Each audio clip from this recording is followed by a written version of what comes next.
So you're thinking about raising chickens, and one of the most important thing is where are they going to get their calcium? And I have an easy solution. Here is it. You can collect eggs from your neighbors, or you can just start collecting. These are actually recycling eggs from our chicken. All these brown eggs here come from our chicken, and you can see the strength of the shell. They're very, you know, in a way, very different than a traditional egg, which has a very small shell. These shells are rich in calcium. Now, how do you know when your eggs are maybe coming out with low calcium? And this is an example. If the egg comes out kind of, you know, what's this called? Kind of milky, versus like this is a really nice looking egg, right? This could be an indication of a calcium deficiency. So what I've decided to do is to add these shells. Now the first thing I want to do is to ensure that all these shells, which I simply have in a bag like this, and every time I use an egg, the next thing I do is I rinse out the egg shell, and then I put the egg on this sack, which hangs right outside this door. So every day the sack is right there, and I just add eggs to it. When I get a bowl full, this is a lot of calcium right here. The next thing that I'm going to do is add it to the oven. Now, what I'm going to do is basically at a low heat, 100 degrees, right? I'm going to put it in here, and what am I doing? I'm basically pulling out any water that's in here. I'm also pasteurizing these eggshells. So any organisms, anything living is going to be dead. So I'm just going to set this for basically, I don't know, 1 hour. I don't need an hour, but I'm just going to put it in there to bake at 100 degrees. Right here is 100 degrees for an hour. Actually, you know, 30 minutes is fine, but we'll just put it in here and let it sit for a while. The next thing you need is a really good quality blender. Now this is a good quality blender, and it was only 100 bucks. You can buy this from Asia. It's a Vigortech. I've been using it. It's a very powerful 2000 output motor, and this will purify anything, and it goes all the way to 10 here. So I really love, and you can actually pulse it too. Pulse. And once this is warmed up, we're going to do that. I'm going to go outside and show you my chicken setup, which I'm pretty proud of. It's a little windy, so you may get some wind blow back here. So I have my chicken coop built into my shed, and it's just the 2 floors here. And ultimately, this is their laying area. And you'll see that the chickens actually build their own little nest. I have not made this nest. And the chickens, that's their little laying spot. And they all will lay their eggs right in that one little spot there. Right back in there. That's a little spot. Things is I have a grow light, couple grow lights in here. I was thinking about growing food in here too, and I still may. But what the grow lights do is they attract insects. So moths and other things at night, I keep this door slightly cracked, and they attract. The other thing I have in here, let me show you. Simple locking system, a double lock that folds down. This old wire was coming out, so put this wire on here.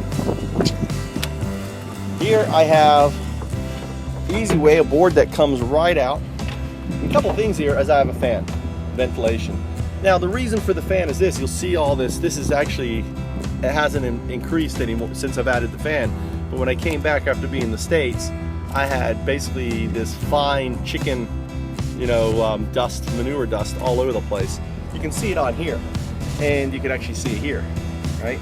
So this now is blowing out. Now one of the things I did was I added, if I shake this, you'll maybe see the dust come out. This is to stop water, if it rains, stop water from actually getting on the fan engine, and I have this running all the time. Here's another grow light that I have. So there's lighted here at night. They're low power, doesn't put out any heat, and ultimately it provides. I have a secondary feeder here. I have this secondary feeder here. I just added 2 scoops. Ultimately, just so you know, for feeding, I have another feeder there. I have a secondary feeder here. This is for pecking order because chickens are territorial or have a pecking order. That's where the old idea of pecking order comes from. So if the main chicken's feeding here, then the lowest on the pecking order can always come here and they know they have food here. The other thing that I found is that the lower level pecking order chicken likes this upper level and hangs up here away from all the upper, and that's Mick. I'll show you Mick in a moment. So this is actually a gate here. I can close this off and I can raise another batch of chickens up in here.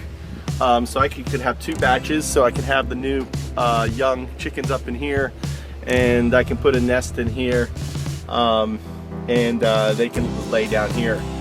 This is great. This probably could be cleaned out. You can see all the poop on top. This gets scooped out with a shovel and turned over, and ultimately this stuff here, down here, becomes a replacement, right? So this is all from cuttings, and I just cut this yard here and rake up the stuff. So this becomes a really, really easy way to, and I don't even know, this actually fits in here like that as a big door to get access to. All right. The chickens are free roaming, and here they are going out. They're the girls. There's 5 of them. They're digging up under that plant there. They're looking around here. And they're pretty well trained not to go. They do like sometimes go in that yard, and I chase them off. I kind of get freaked out on them. That freaks them out. But there they are. As you can see, she's really eating the red clover. That's a really great diet for them. All this clover, all this is edible for them. See them eating away. And there they are eating the red clover right there. So what you can do is actually just start feeling and squeezing these eggshells, and you can feel the difference. The ones that I have a much thicker inner kind of binding between the shell. This part in here. But as you can see, it's breaking down nicely. This part here, I don't know what that is. That skin between the shell and the egg. And what I want this is to be nice and dry. Squeezing, breaking it all down. Now this is amazing calcium that we can add to their diet. Raising chickens is really an amazing thing, and if there's this whole thing about safety and everything else, and it's a bunch of crop. And here's case in point. If you go to the Keys, there are chickens running around loose everywhere. It's been this way for over, I don't know, 100 years. I don't know how long those chickens have been running around, but they've been running around, and you can't even kill them or anything else. They're protected by the city. And the chickens eat the cockroaches, they eat all these bugs. They are a great form of pest control. Plus, hell, they make eggs, and that's a great thing. So any city out there that's like, oh, has a city ordinance, you say, well, why is the Keys completely chicken friendly? Now they have roosters, and they wake you up at 5 in the morning with their cockaloo, whatever it is that they do. Their hey, ownership, this is my ground. Chickens do not make a lot of noise. Now they will make a noise if they feel threatened. And my chickens are even smart. One of them, the 3 chickens were heading down the road, and one of them was like, alert, alert, alert, you shouldn't be going down there. And I'm chilling out here. I hear the chicken going, caw, caw, caw. So I go out there, and sure enough, 3 chickens were headed down the road, and one of them was letting me know that these 3 chickens were wadui, or we say naughty. So I got it back in the yard. So, they will go back. You don't have to chase. You can always scratch the ground in front of their coop, and they'll run to you and think there's something in there. You can pick them up and put them in there. You don't have to chase the chickens around. Once you start raising chickens, you start to understand how they think, and they do have a bird brain after all, and they're a lot of fun. All right, so they've been about 20 minutes. That's good enough. This bowl's kind of hot. What I'm going to do is now add some other components to this. You don't have to, but might as well. I'm getting this all over the friggin' kitchen. My wife will love that. Look at that. So I'm going to add some of these multivitamins, right? Get it out here. Right, probably enough there. you know, just to kind of enhance their diet. Just a bunch of those in there. Some additional. I'm also going to go and throw in around this amount of rice. Now, why do I put rice? Rice is good for absorbing water, everything else, okay?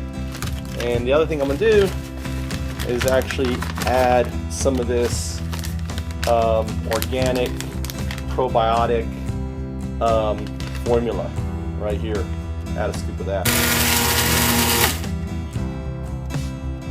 So, turned it up to now 10.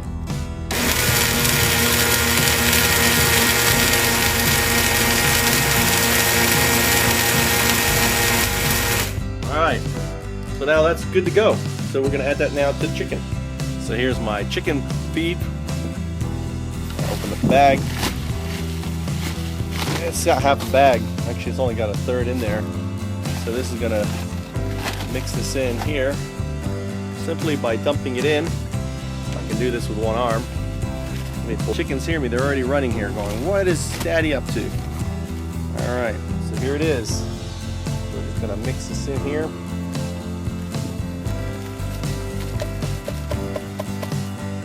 And it's all gone. See how dry that is? If that was wet, it'd be stuck in there. And then all I'm going to do now is just mix it in. Let's get the cup out of here.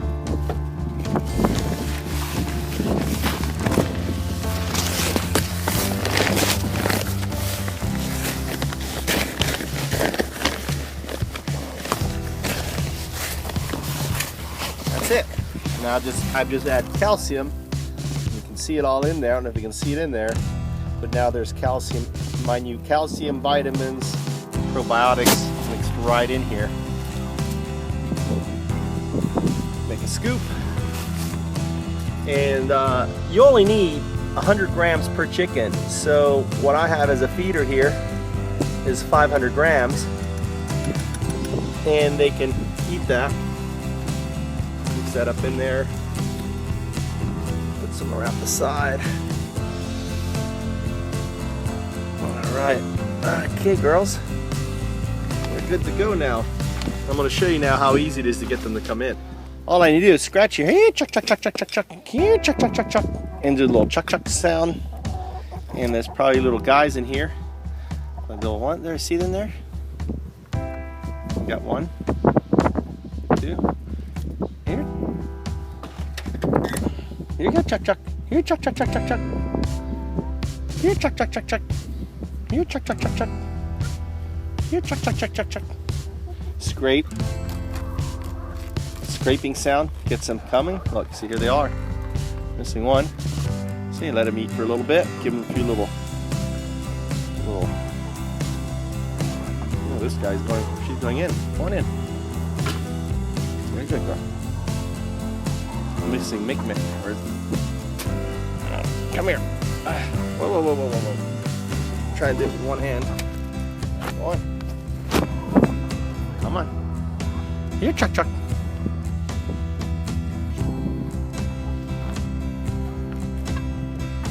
And they'll scoot down once they get used to you.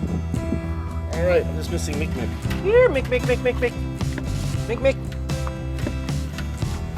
I'd go find Mick. She was just late. Here she is. Let her. She likes to eat the ants. Little teeny weeny ants in there. Come on. Come on, Mick. Come on. She's the baby one. Alright, they're all in.